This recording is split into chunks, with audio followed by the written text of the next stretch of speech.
अस्सलाम वालेकुम फ्रेंड्स। नाम है मसूद। मसूद नाम के मायने है खुशकिस्मत। नाम है नोमान।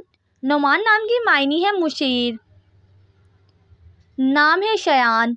शयान नाम के मायने है मुस्तहक काबिलियत। नाम है आहद।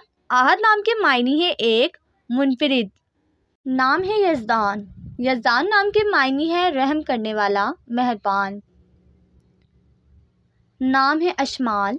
अशमाल नाम के मायने है सुर्ख गुलाबों का ढेर। नाम है हाशिम। हाशिम नाम के मायने है सखावत, आरजू। नाम है सिराज। सिराज नाम के मायने है चिराग, रोशन, चमक। नाम है अरीश। अरीश नाम के मायने है तामीर शुदा ढांचा। नाम है फरीद। फरीद नाम के मायने है अनमोल मोती। नाम है गालिब। गालिब नाम के मायने है ताकतवर। नाम है शमशाद।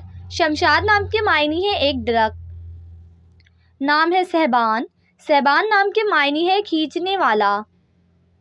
नाम है जुल्फ़कार। जुल्फ़कार नाम के मायने है मेहरों वाली तलवार। नाम हम्माद। हम्माद नाम के मायने है तारीफ करने वाला।